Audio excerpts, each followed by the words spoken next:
Alright, hey. This time you probably got audio. I had to switch to my phone. I apologize. My laptop is a piece of garbage. And, well, here we are. Alright, no more technical difficulties. Here we are. Q&A. Dear God, it's already 7:30. I apologize for all the technical difficulties. My laptop is ancient. Ancient. And technology. Alright, commonly asked questions before we get any, live questions.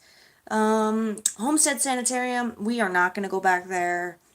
Not because I don't want to, because, mostly it's not, feasible right now, security-wise.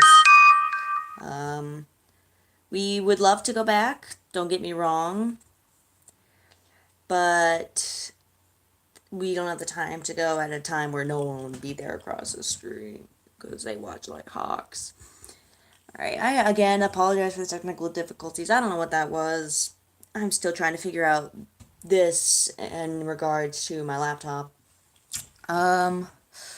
So yeah, commonly asked questions. No, we're not going to go back to the Homestead Sanitarium. I would love to see what you guys have. Not that I'm encouraging you to go break it now. I mean, if you have past things, I would love to see it. Yes, I drink a whole thing of this a day. I'm sick of people asking. I need to print out a business card. Alrighty.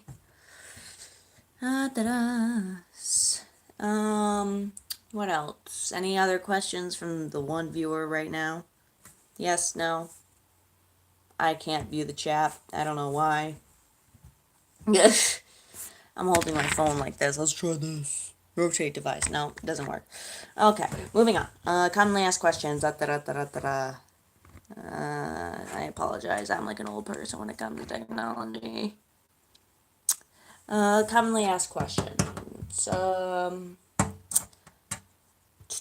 Sorry, I don't have it in front of me because I'm using my phone now because the audio does not work on my laptop. Not that I am pissed or anything, no.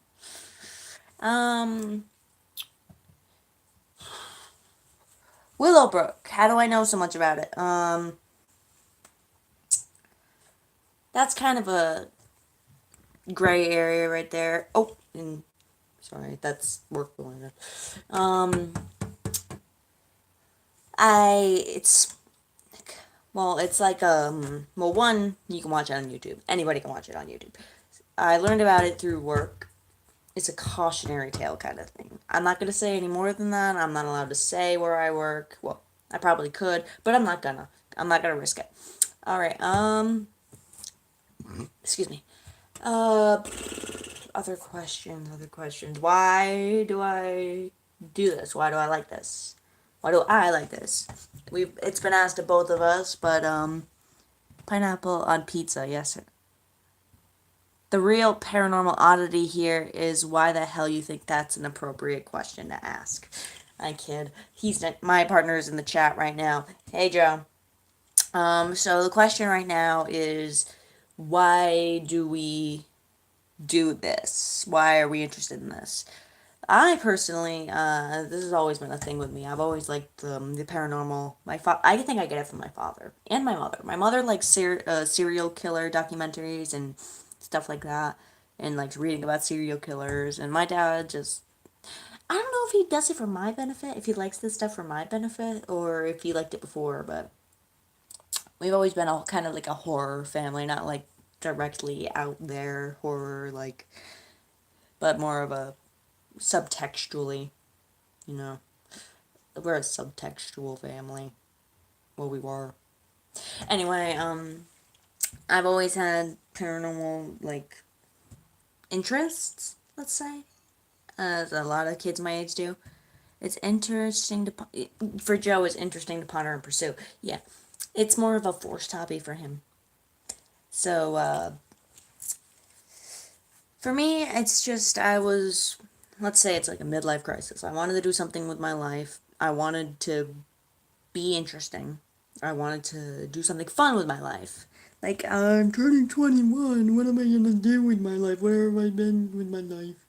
Um, so, I've always been interested in pursuing it, like every other teenage girl with an angst issue. I was Wiccan in high school as well as a weeboo, so that kind of led on to that. Like, I want to know what I'm talking about instead of just spurting out what I hear my friends say or what I scanned out of a book. I kind of wanted to take it to the next level, be the next level edge, as you can see.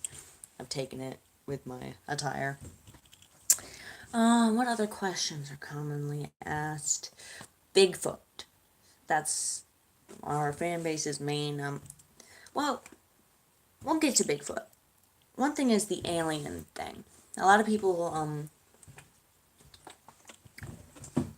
a lot of people have been asking, when am I going to do something about aliens? When am I going to focus on aliens? Because I used to have a I Want to Believe poster in the background, and a lot of merchandising stuff is, and I do constantly in descriptions talk about aliens. Um, there's not really anything interesting to talk about from what I've looked at. We kind of do more paranormal things. I understand aliens are paranormal, but I'm personally not super into aliens. I know, shocker, but I'm more into ghosts and the occult. Um, we might do an episode on aliens. I mean, it's a possibility if we get more people asking about it and it's constant theme of when are you going to do this, then we'll do it. But right now I kind of want to focus on more of the occult. I want to do more investigations wise, when we're going to do more of those. Um we kind of need one, places that are nearby, and two, places that aren't booked up right now. Like, I'm currently planning with my father. We're gonna go to the Ram's Head Inn together. We gotta plan that around my work schedule and his. I'm not gonna say any more about his circumstances because I don't have permission to. He is currently over in an undisclosed location, and we both want to go to the Ram's Head Inn, stay there. So we're planning that. So that can be a future episode, future investigation. So there we go. Okay. Jeez, and Christmas. You gotta love the technical difficulties. But as I said, yeah, we'll be doing that. Well, we have Joe in the chat. Is there anything from the previous questions you want to add on to? Yes, hi. I'm asking you. Is there anything? I'm gonna wait. I gotta get my Joe impression ready so I can do his voice. um, wait. I need a beard. Here, I'll do this. There. Since he's technically in the chat, I'll just speak for him like this. Alright, go ahead.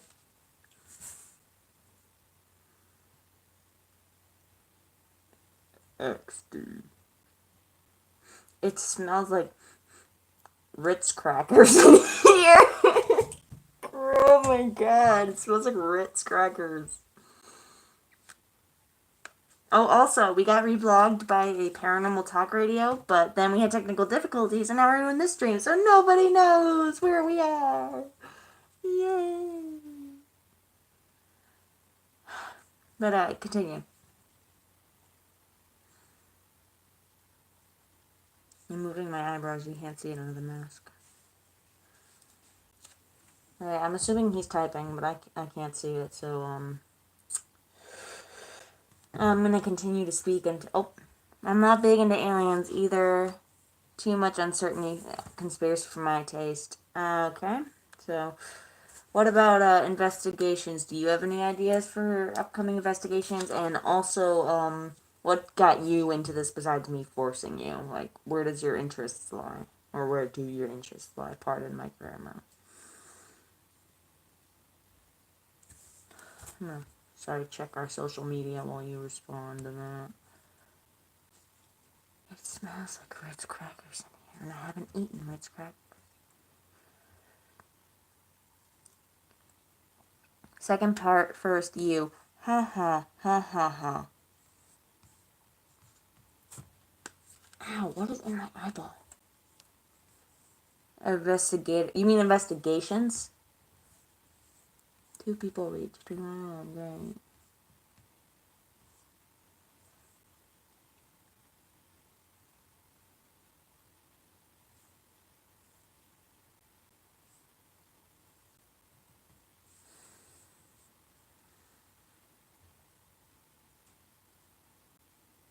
Num num num num num num num.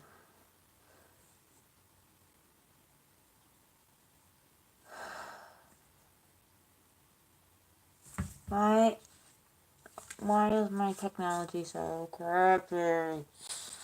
I don't know. I haven't spent enough time browsing fonts. Well, then you failed your job. One sec, I'm double tweeting. Sorry, just double. Give me a double check something. Okay, we're back. So I really freaking hate technology right now. I'm speaking as me, so I took the mask off. So besides me, there's nothing else that intrigues you, that made you continue with this. This is my reading as Joe mask, since he's not here, for all of you who are tuning in. All two of you.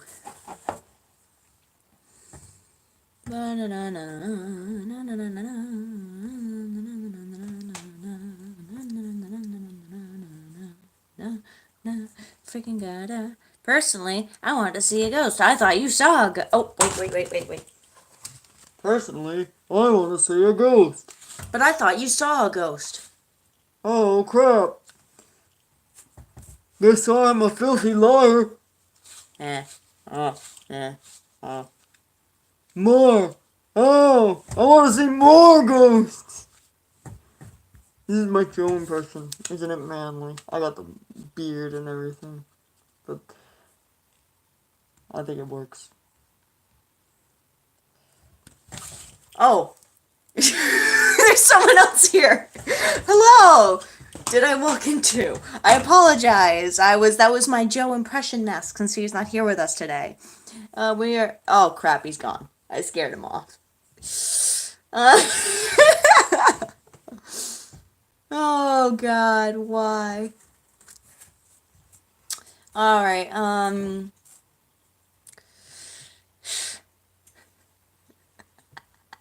All right. Back to the being serious stuff.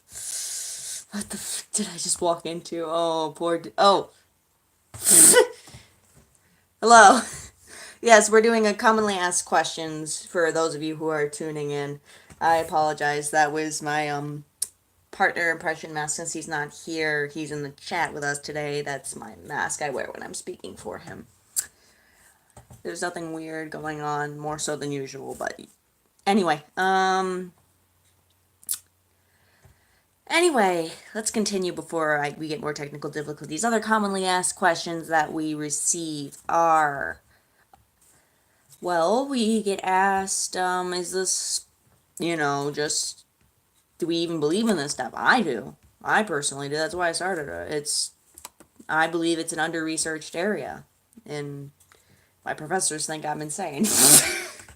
I have made papers about this field of research, and I designed I apologize, a research, uh, why am I drawing a blank? A procedure to do research on biases, and how can we measure this and such like that, using our current knowledge of systematic psychological studies. And I got a B on it, so it must have been worth something. But I personally, and I want to be more serious about this, and get it taken more seriously, so we can discover more about the field.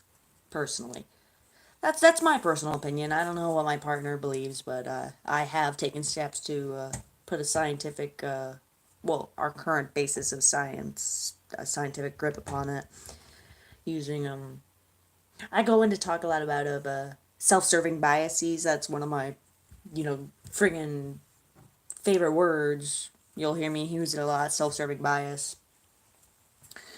Uh, if you're interested in the paper, I could always find a way to. I don't think anybody's interested in it. Let's be real. It's a 10-page or so paper. Nobody's interested in reading that for fun. Um. Okay. Q&A, Q&A, Q&A. I love how you can see all my past failed Q&As. It's interesting. This is tough. Yeah. I mean, personally, I love psychology. I love the paranormal, so putting a psychological spin on all of it. Um, I don't know. I like implicit biases, self-serving biases. C's, I'm saying. I try and like be smart bias. I am currently taking a neuropsych class, so we're gonna be diving into easy or West Coast, kind of random, but gotta ask. Uh, we're on the East Coast. I love how I have to.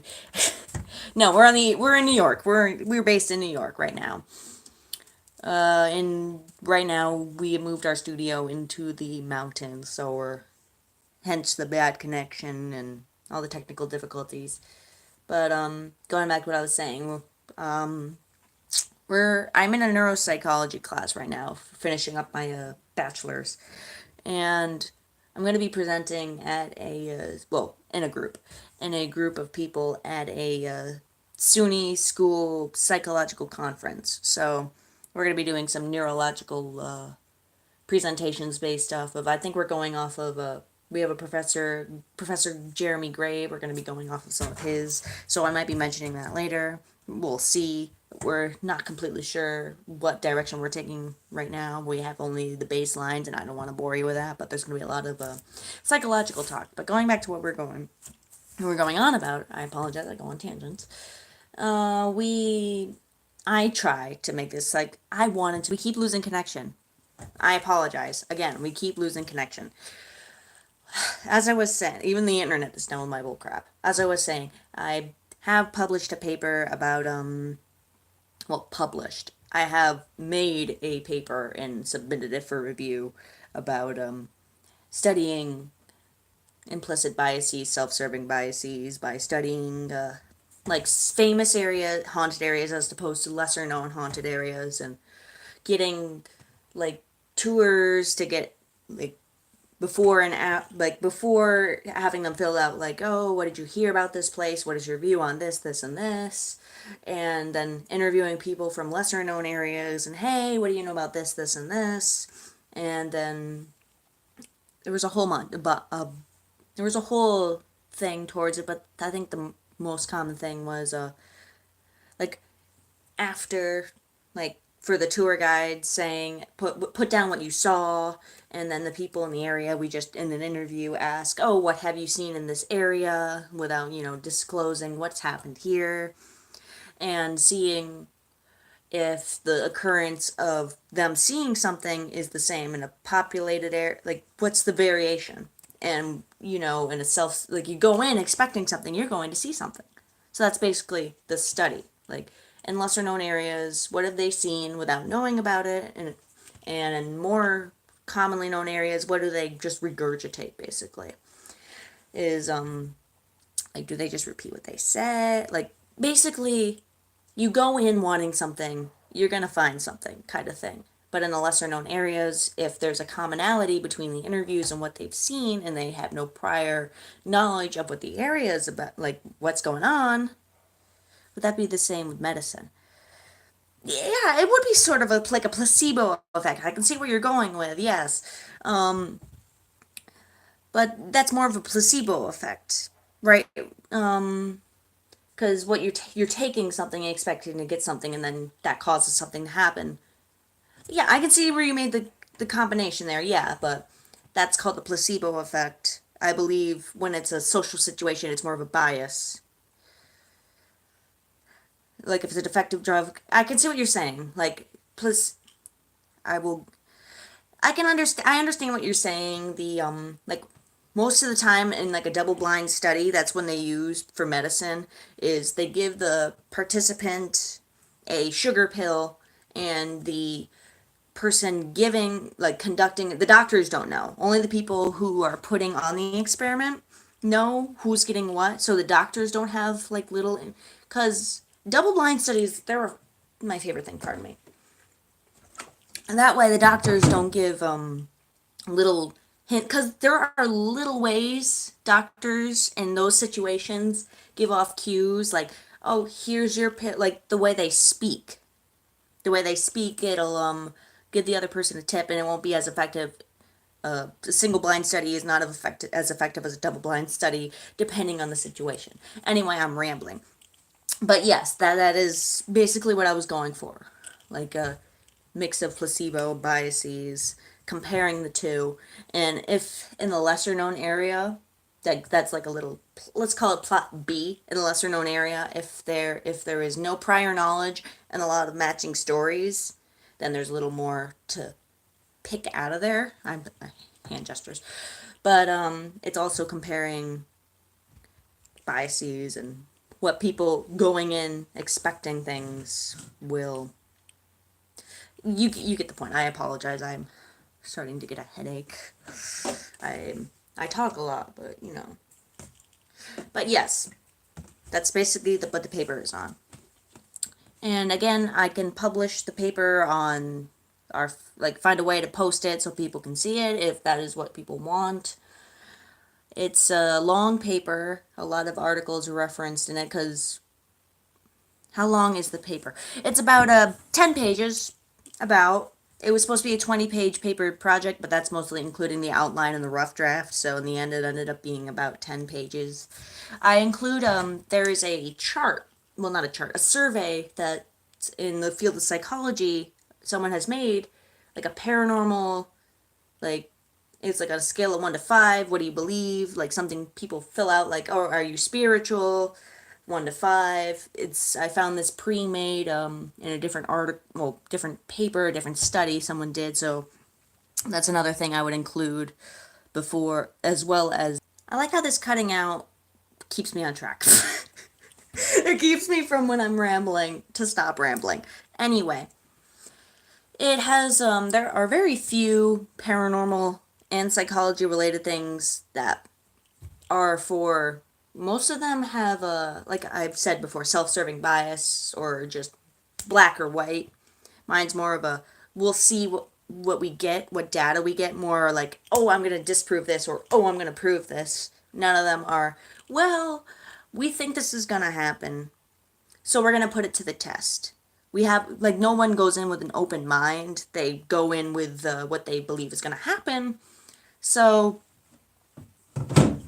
do you yourself? I believe I've seen things. I have, like, that sounds weird. It sounds weird when I say it. I believe in keeping a scientific objectivity to a situation. I believe in. That's a hard question. I'm enjoying this. That's a hard question to ask. I want to, but I also want to keep my wits about me. I don't. Okay. I don't want to go in saying I believe in one thing or another. I don't want to be that one person who has the self-serving bias, as I stated in that research paper. I like to keep my scientific knowledge and what I want to see, kind of commingle them a bit. I don't go in expecting to see something. I go in with the facts, so I'm informed, but I don't go in like, ooh, I want to see this. Ooh, this is so going to happen because it's happened here. To create and development to get something out of it. Yes, that is true. I have honestly, in a few episodes, have said, oh, if they, like, the Niagara Falls episode, I've said so many people have lost their lives over it, they could do a haunted ghost tour all year round and get bank out of it. But I personally, it's more of a psychology thing. The Scooby Doo thing. Let's say that. Oh, there's this. What mask is underneath? Who is underneath the mask? It's an investigative thing. I, being a well, going to continue working on I apologize, working on my psychology degree. I apologize if I don't slow down. My stutter just starts there are chemical imbalances in the brain that cause people to see things like such as schizophrenia and personality disorders have been proven to, and great deals of depression. Like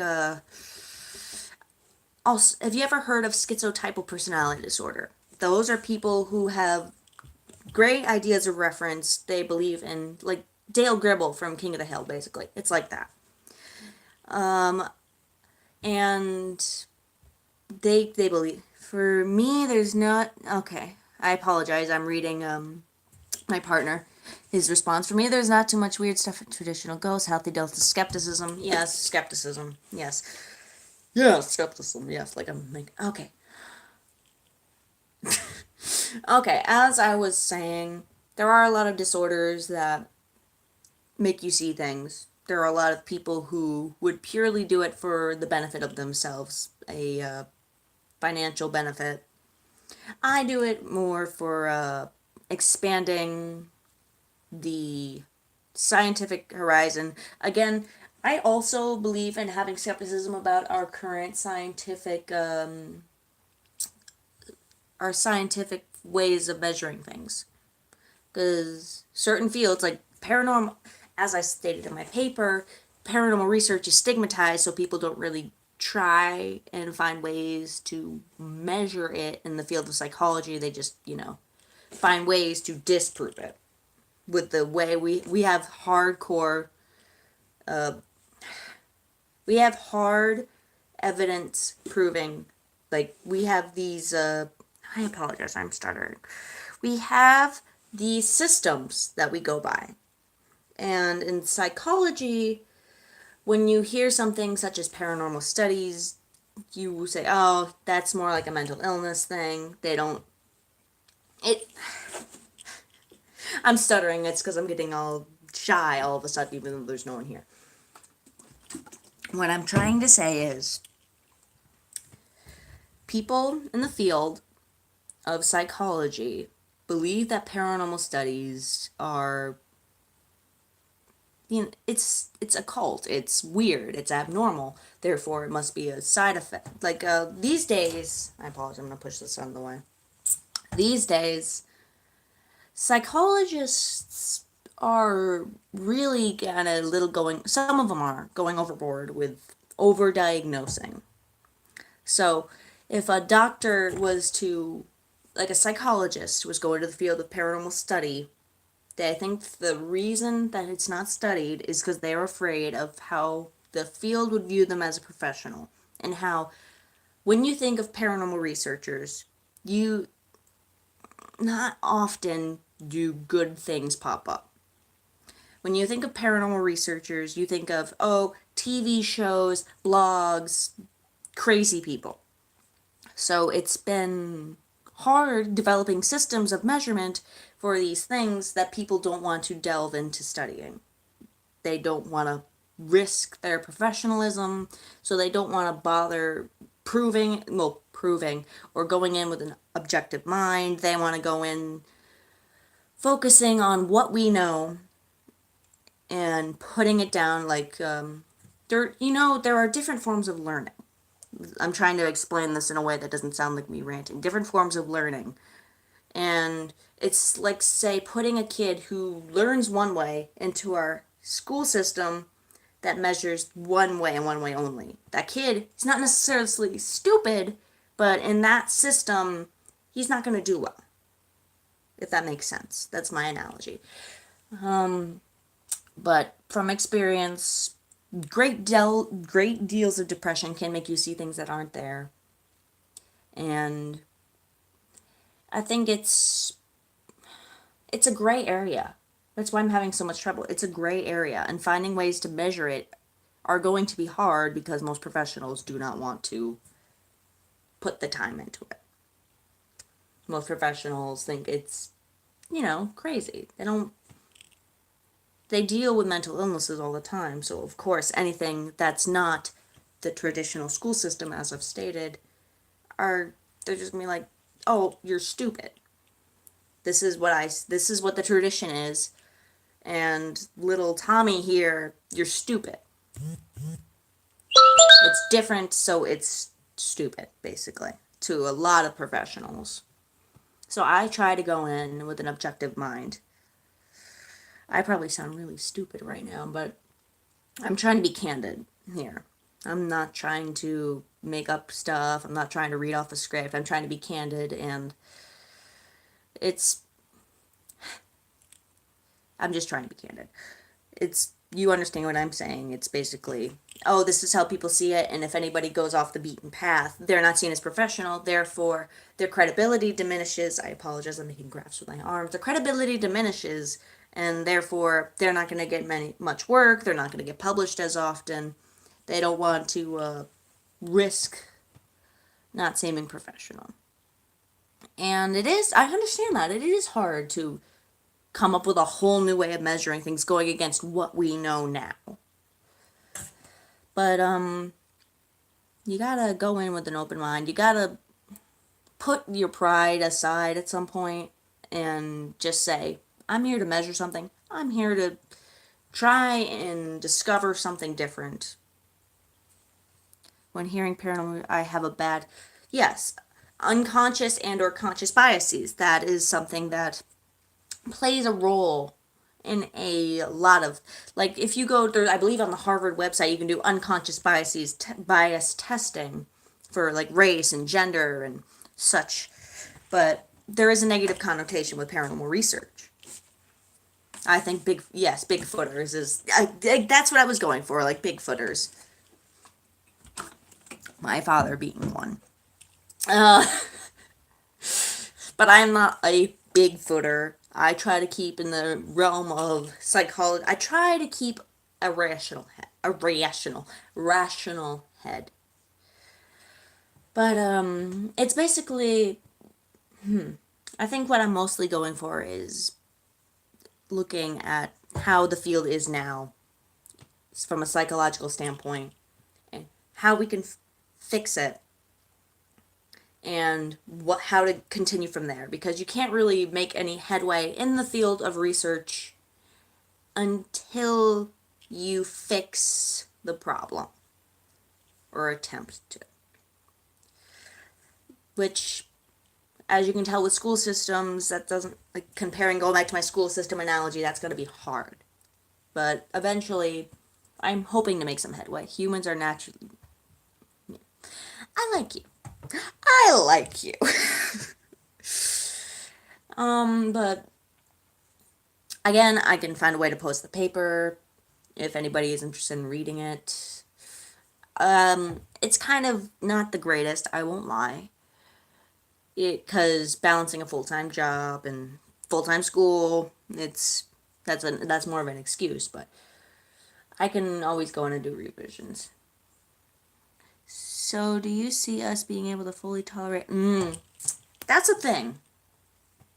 Religions and races. There's always going to be an unconscious bias. We've made a lot of headway, yes, but there's.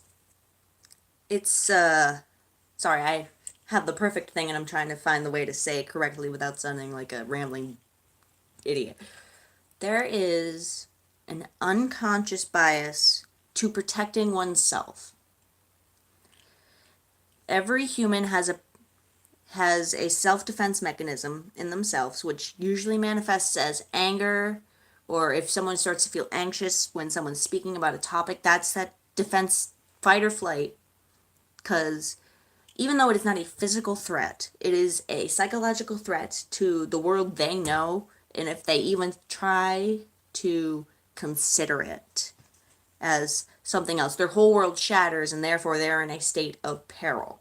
So, I don't know. I personally think that is hardwired into our DNA, that is hardwired into humans over evolution as we've gone. Yes, I believe in evolution. Because, well, that's a story for a different day.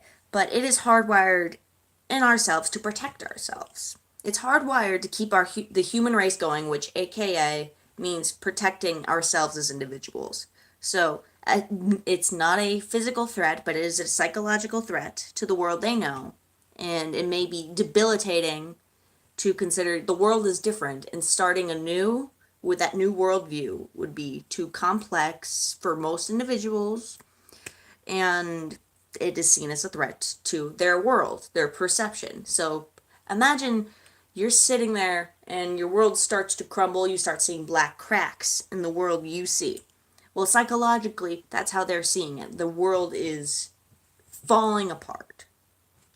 It's an unconscious self defense mechanism, basically.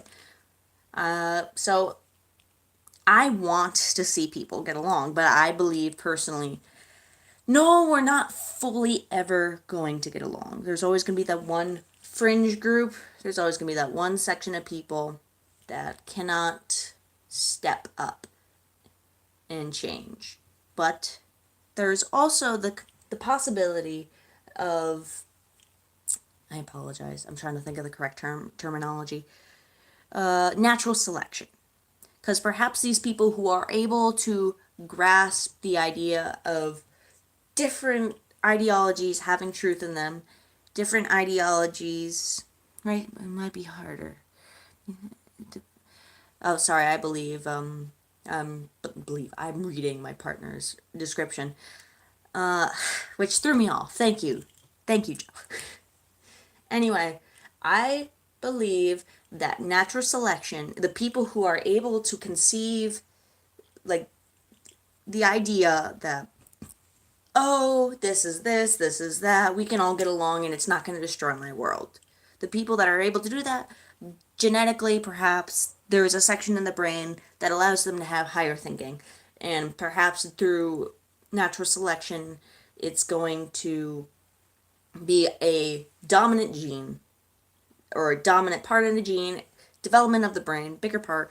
It's going to phase out eventually the other parts. Maybe through natural selection, that is a possibility if it's genetically based, which most of the time in psychology, cognitive pathways tend to be genetically based. If you look at scans of the brain, certain areas like the frontal lobe and the amygdala and the hippocampus, which is associated with higher learning, tend to be more active in people who are, more open-minded. The amygdala, well, not particularly the amygdala, but the hippocampus, which would be more active, which could be genetically based, could be passed down, and as you can see, eventually, maybe if it's a genetic thing, if it's natural selection has anything to say about it, maybe.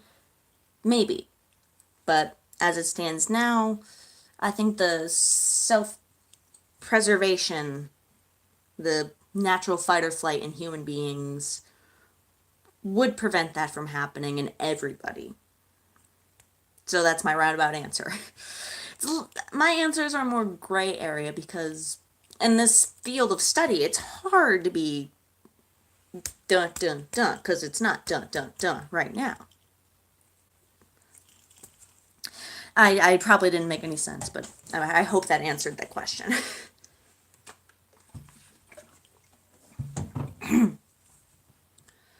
um, this has been really, I really do enjoy answering these questions. I do enjoy using what I've learned in psychology in this field. Um, do you normally do this? If live streams, no. But I do not normally do Q&A live streams if that's what you're asking. But soundcloud.com/life4legend, I'm going to try to be doing a more psychological spin on things because I love the response I get from that. I love that people are interested in that and not just us spouting off facts about urban legend A, B, C, and D. So I'm going to be attempting to change the show's direction into a more psychologically based. But in neuroscience right now, I'm working on a paper on split-brained patients, which is when I can't believe I'm. Are you active on YouTube? No, I'm actually not that active on YouTube. I should be more active. And I'm going to strive to do more vlogs and live streams, but right now I've been focusing on getting the show off the ground. But right now, paper-wise, I'm working on a paper on split brain patients, which is where they sever a part of the brain to help people with seizures. And in several cases, it has resulted in split personalities. And I'm looking to dive into the neurological basis for that. So that could also evolve into something else, something interesting. But I've really enjoyed this. I think I'm gonna do more Q&As, more live streams, more yeah, more psychological discussions would be greatly appreciated because this has been really actually more fun than I thought it would be. I enjoy having a intellectual discussion. Yeah, thank you. You're welcome. All right. I believe that's it for now, unless anybody has any questions. Oh, you. Thank you. I genuinely, I do not get compliments that often. I'm actually be present for. Yeah, Joe might be present for some of them. So we might get actually two different parties here. So coercing, so it's not just me spouting off what I believe. So that could be more interesting. All right. So unless there's any more questions, I believe that this is going to be the end of the stream. It was originally going to be half an hour, but I did not think I would get this into it. And I'm not saying that I'm upset about that. I actually really enjoyed it. I didn't enjoy the technical difficulties leading up to it, but I'm glad we. So, unless there's any more questions, I'm going to sign off. So, yes, soundcloud.com/Life or Legend. We have a Facebook page as well. So, you can look at Life or Legend on Facebook. Twitter at Paranormal Boy. I have a Snapchat, but I don't think anybody's interested in that. I'm barely interested in that. So this has been Q&A with Randy, Life or Legend, and as always, keep your minds curious and